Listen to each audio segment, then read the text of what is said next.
Scripture reading tonight comes from Psalm 14. Psalm 14, all 7 verses of Psalm 14. The fool hath said in his heart, there is no God. They are corrupt, they have done abominable works. There is none that doeth good. The Lord looked down from heaven upon the children of men to see if there were any that did understand and seek God. They are all gone aside. They are altogether become filthy. There is none that doeth good, no, not one. Have all the workers of iniquity no knowledge, who eat up my people as they eat bread and call not upon the Lord? There were they in great fear, for God is in the generation of the righteous. Ye have shamed the counsel of the poor, because the Lord is his refuge. Oh, that the salvation of Israel were come out of Zion. When the Lord bringeth back the captivity of his people, Jacob shall rejoice, and Israel shall be glad. Tonight, I'm going to take a topical spin on the 14th Psalm. I read an article some years ago that noted, if you look at Psalm 14 and verse 1, that the phrase "there is" usually italicized, which means it's supplied by the translators in order to help us understand the sense, because sometimes word-for-word translation leaves us with what appears to be a little bit of an impoverished phrase, because you can't exactly go word for word always and make sense of translation. So sometimes you have to figure out a phrase or something that will help give the sentiment of what's there in the original. And that being the case, when you read Psalm 14:1, it would read without that added italicized phrase. It would say that the fool has said in his heart, "No God." That's interesting, isn't it? But tonight I want to think about, why is it foolish? Why is it foolish to not acknowledge God or to believe in God? From an apologetic point of view, we might say that it's foolish not to believe in God or to trust God. For one reason, because something from nothing is impossible.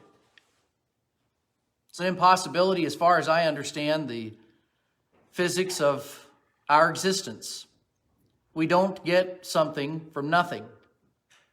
You can have a bank account with a zero balance, and no matter how long you let it sit there and how long you let it mature, you can go back 500 years from now and the balance will still be zero. That's true theoretically when it comes to math, and it's true physically when it comes to the creation. You cannot have something come from nothing. You also cannot have design without a designer. It's an impossibility that something would exhibit the characteristics of design and there not be a designer on board somewhere. So that makes it foolish to not believe in God. Another reason is because moral value judgments, and I say that because morality as an abstract concept is sometimes easily criticized. So I'll put it this way. Moral value judgments without an objective source for them is impossible. Now, you can make value judgments. You can make judgments about the value of a thing, but you have no objective basis for it. Essentially, the only thing that you have, if it comes from you, is it's your opinion, and you're speaking on the basis of your own authority. And that's the way many people live. I don't think anybody wants to live that way ultimately. I think anybody can be pushed into a corner, as Charles Pugh used to tell us, to defend some standard of right and wrong that's outside of the self. I'm not just telling you that you can't thump me because I don't like it. There has to be something higher than that governs that behavior. Some objective source. So it's impossible to make moral value judgments without an objective source for such. You can't defend them, at least. without there being some divine or some being outside of us that's greater than us, which we call God. I want to suggest to you just a couple others real quickly here.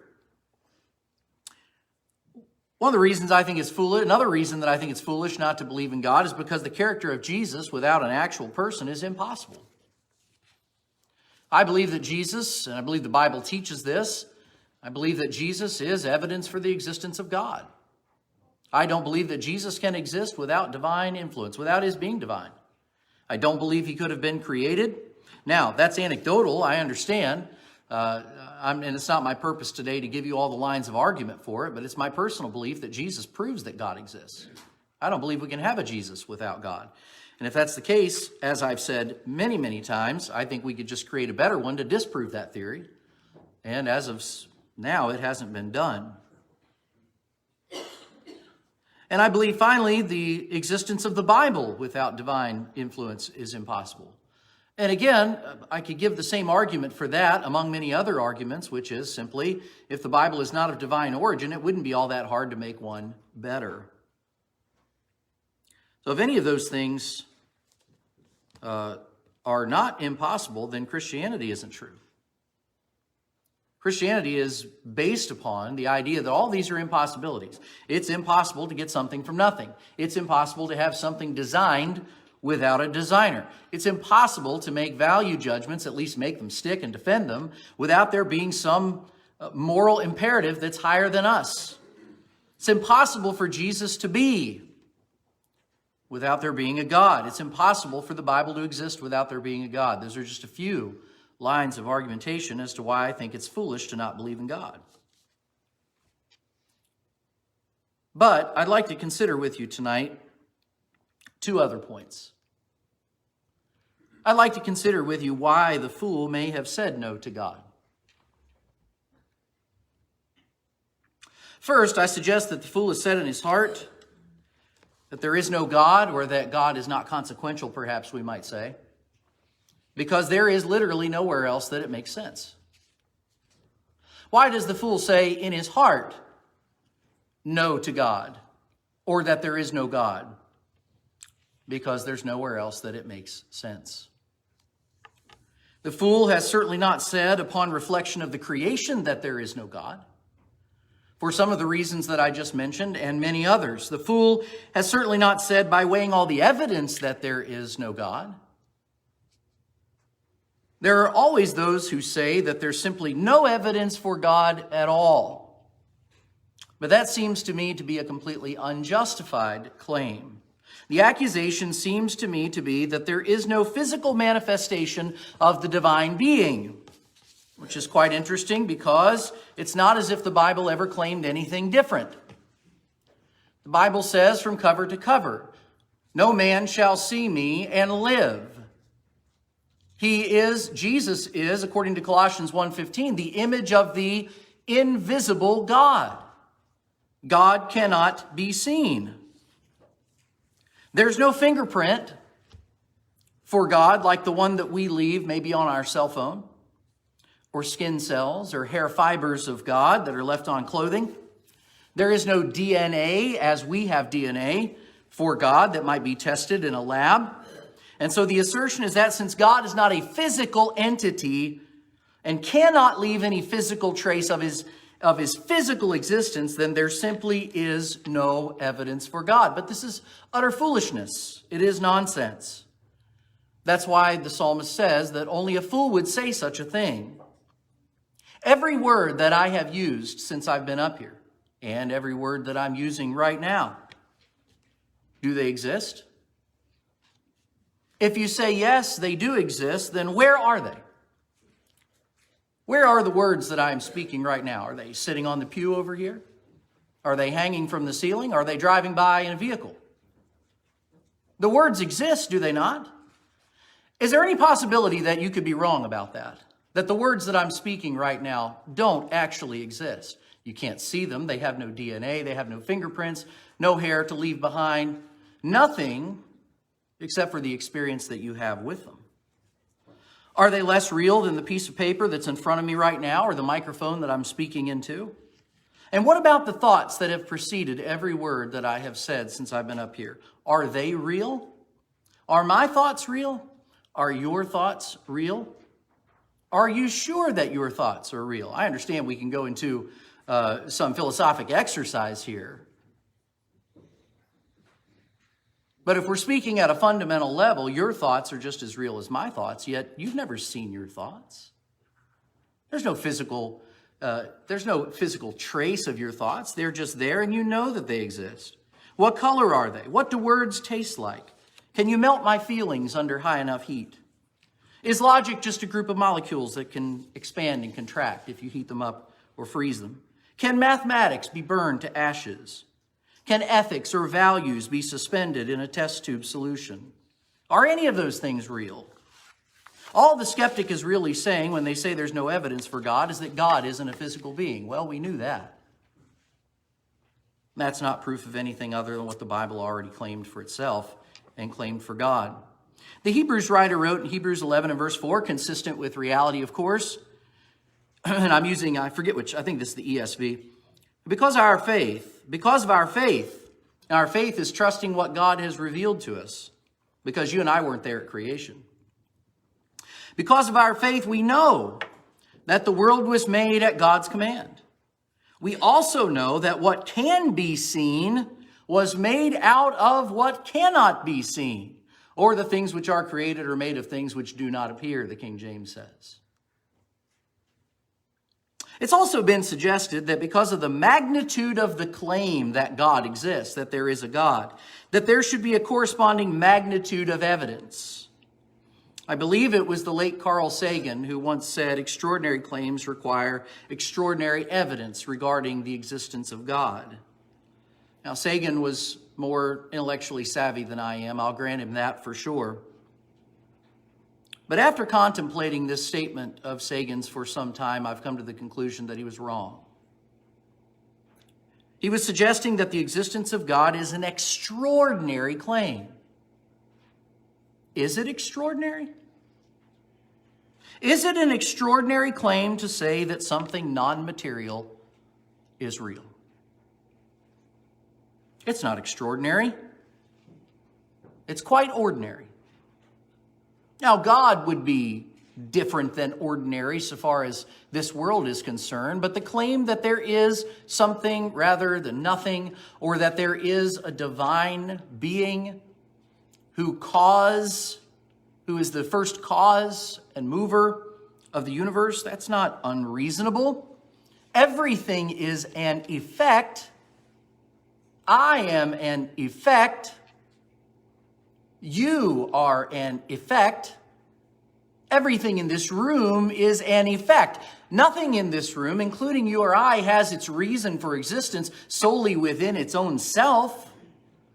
My existence cannot be explained without the existence of someone else. The existence of these pews cannot be explained on the basis of their simply being here. They have been caused. You have been caused. The air that we breathe is an effect, not a cause. It didn't create itself.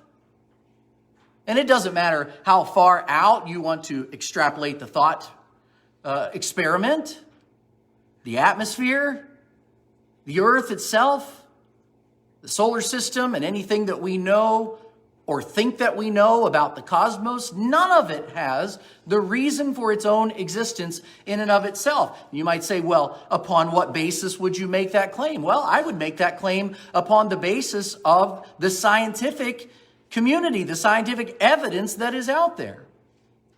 And the evidence is that the entirety of the cosmos had an origin point. It began.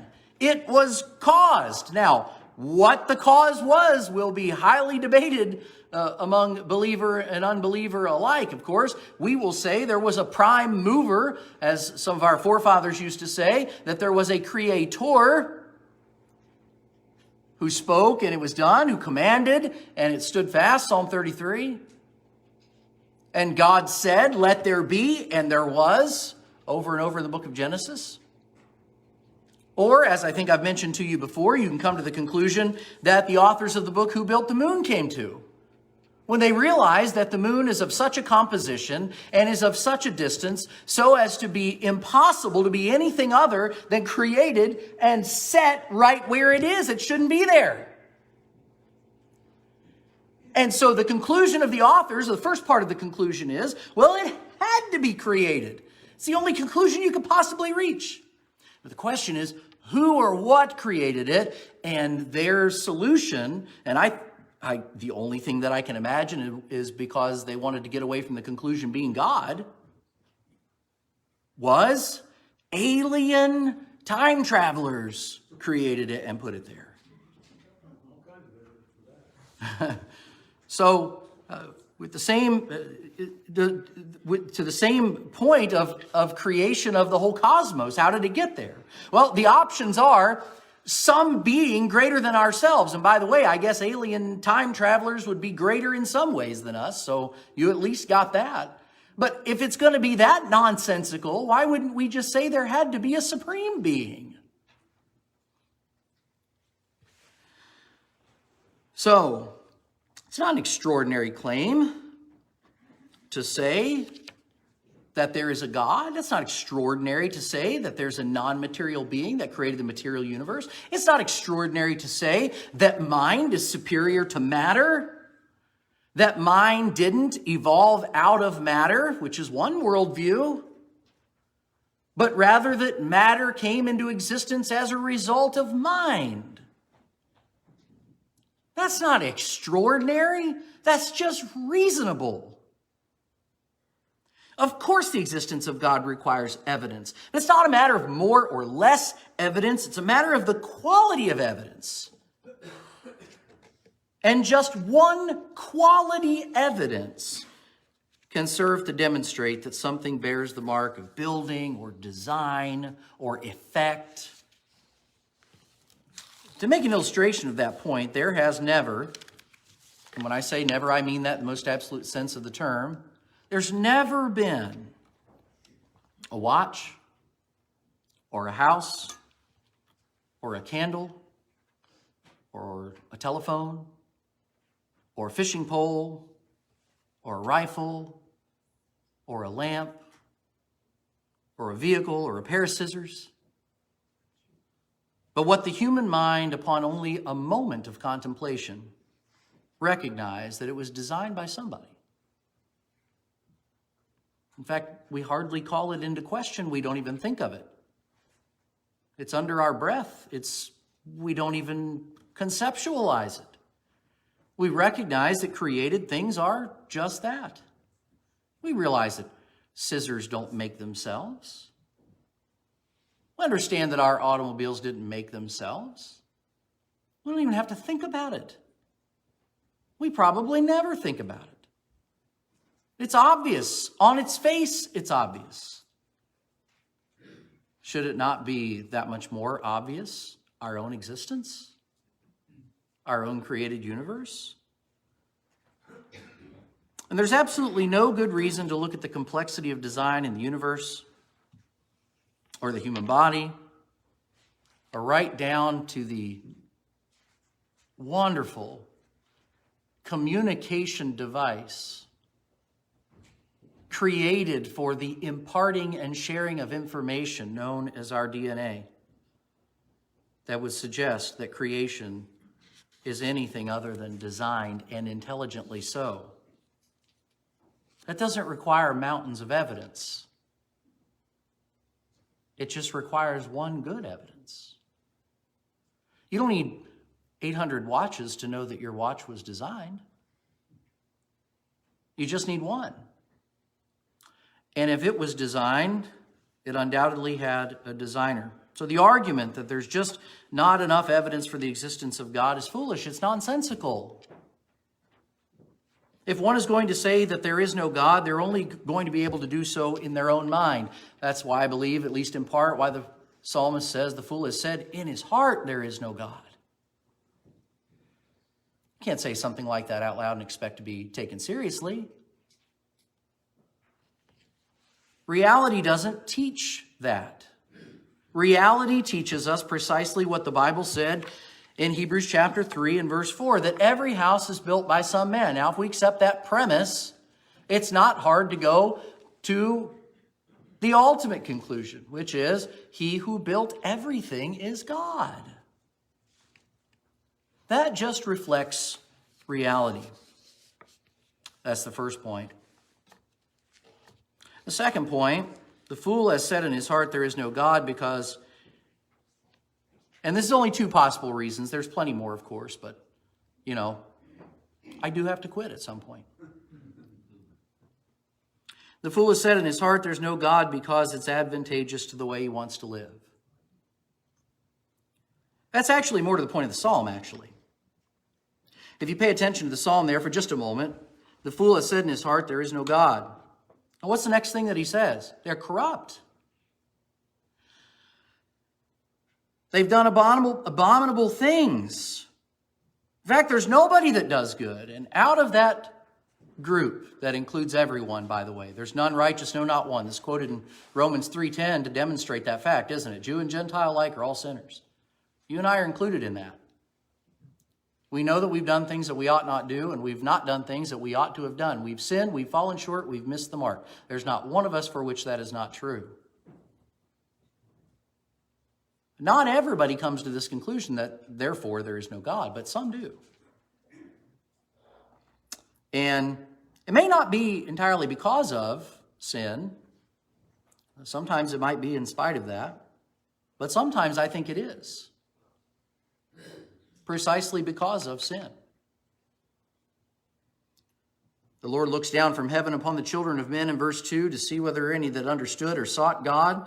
They're all gone aside. They've all become filthy. There's nobody that does good, not even one. So you got one of two options here. You can either turn against God as a result of the frustration of that reality, or we can seek God and find the answer to that problem.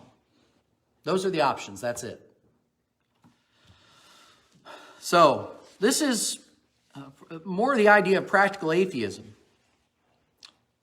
It carries the idea that God is not consequential. Whether or not you think there may or may not be a higher power or higher being or whatever, ultimately doesn't matter, because if God isn't consequential in some way, then what difference does it make?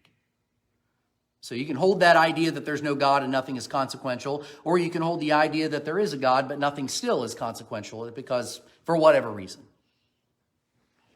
Well, that's practical atheism. That's to live as if God doesn't exist or as if his existence is inconsequential. And where does it come from? And it seems to me that it's most likely from just a desire to live as one wishes. What else could it possibly be?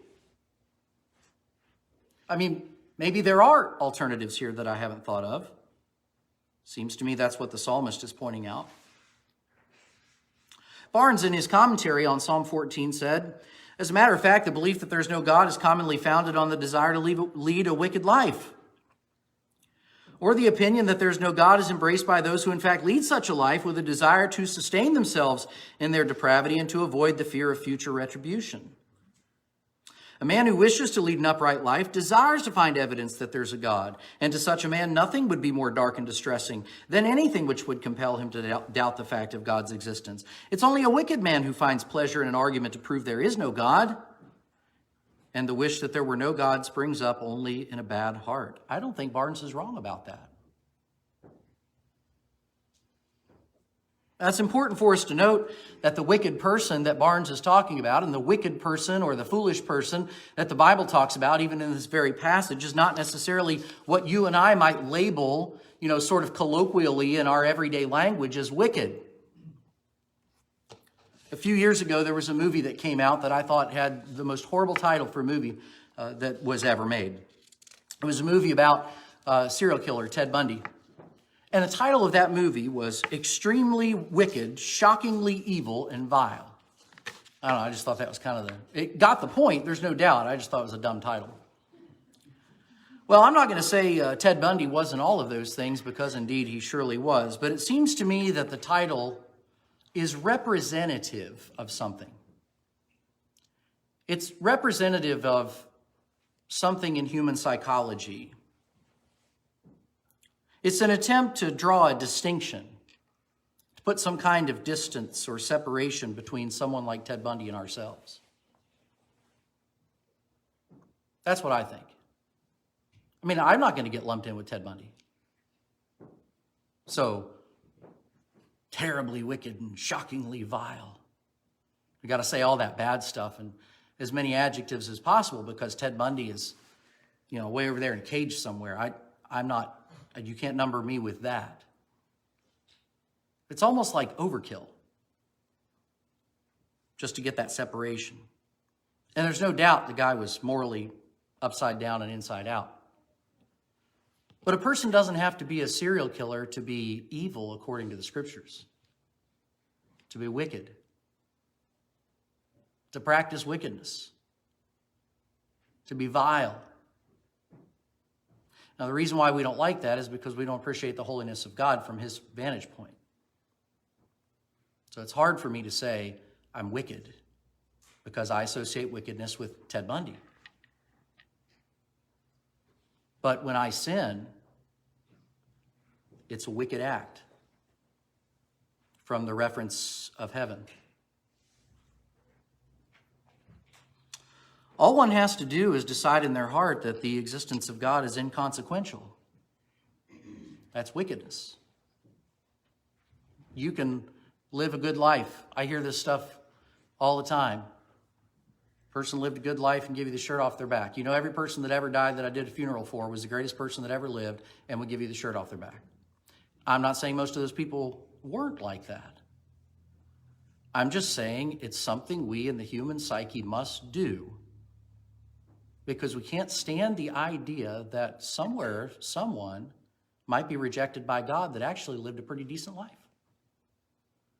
And that bothers me too. It doesn't make me feel happy. I don't have any glee about that. It's just, that's what we do.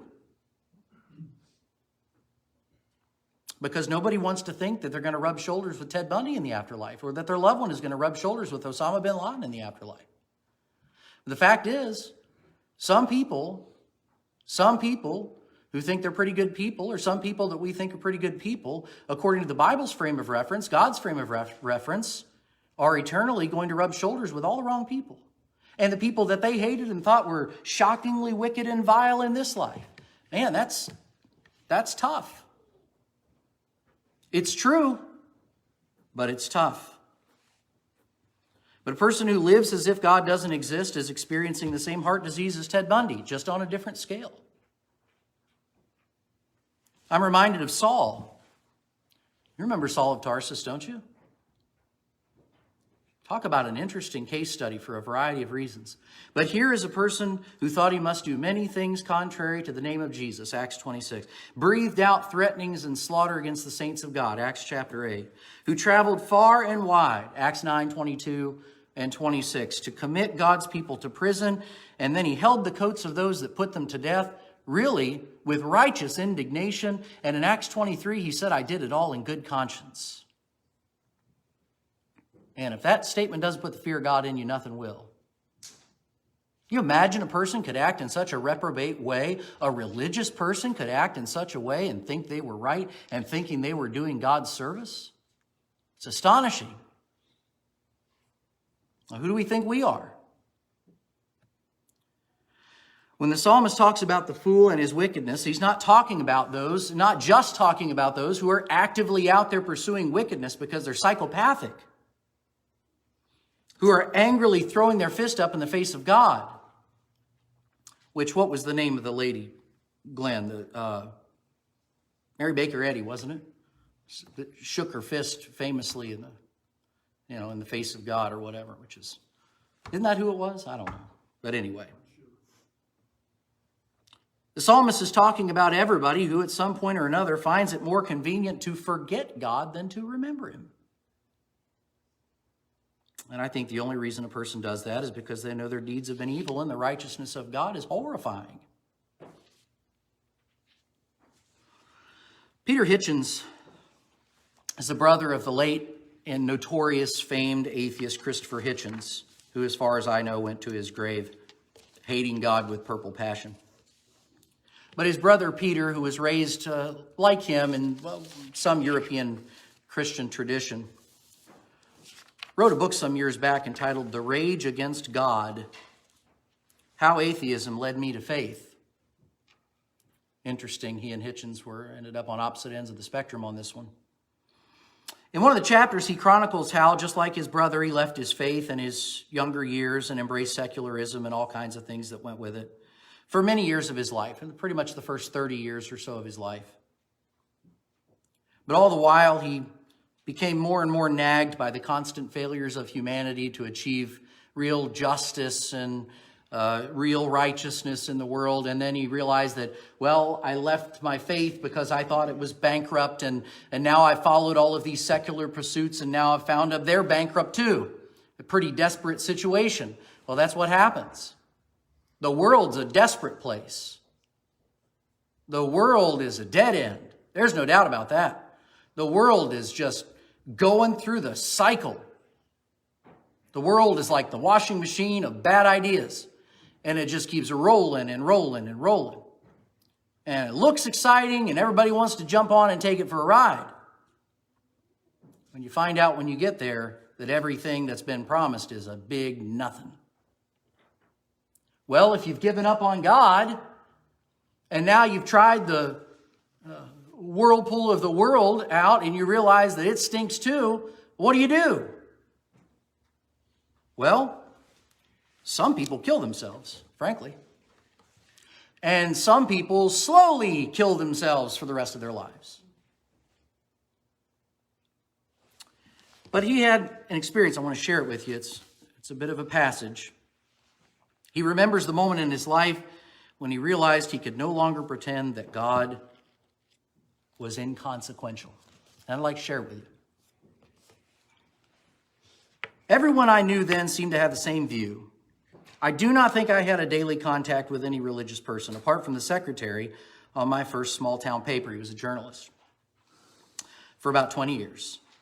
I was shocked and, like Virginia Woolf, almost physically disgusted if any acquaintance turned out to believe in God. Now I was discovering that the secular faiths I held were false. I knew rather too well that what one believes and does not believe is important. I cannot imagine living without any belief of any kind. I was not capable of existing without a coherent view of the universe. But I was suppressing my loss of faith in a godless universe and my loss of faith in humanity's ability to achieve justice. My life was devoted largely to pleasure and ambition. Well, eat and drink, for tomorrow we die, right?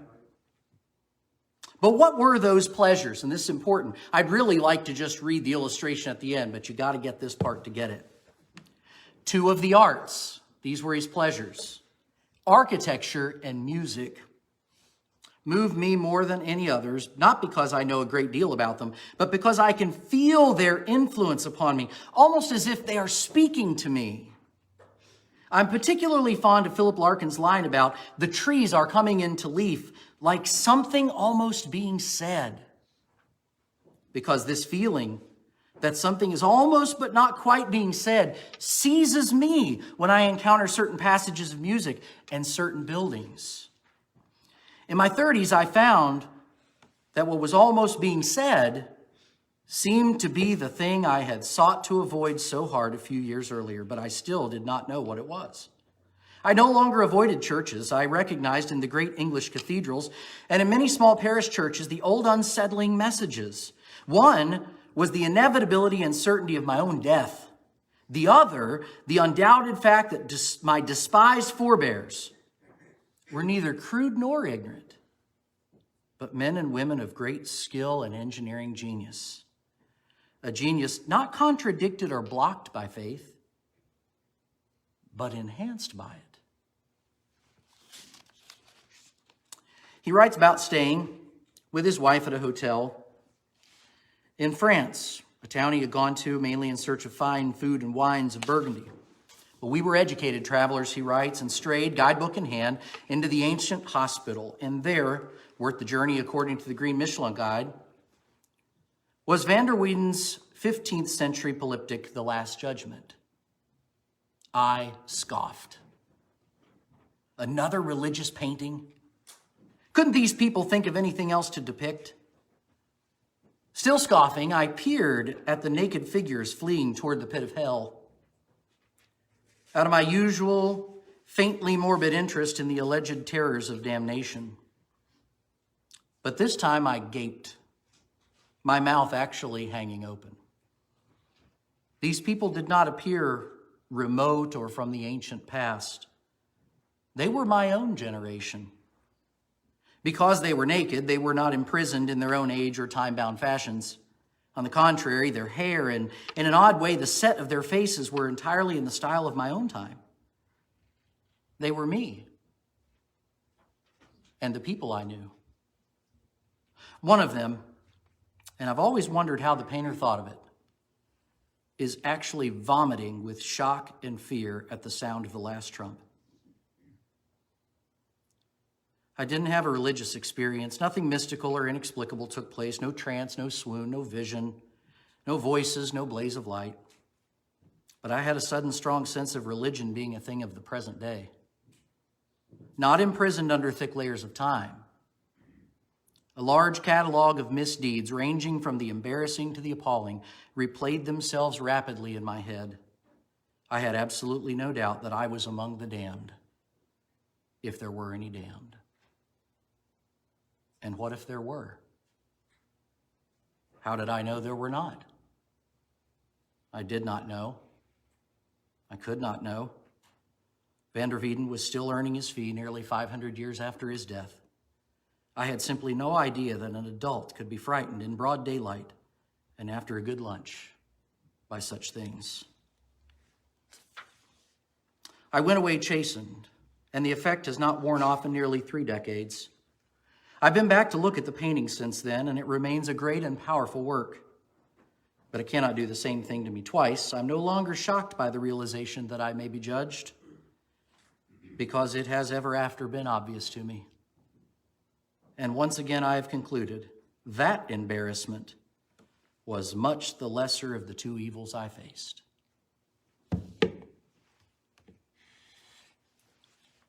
The fool says in his heart, "There's no God."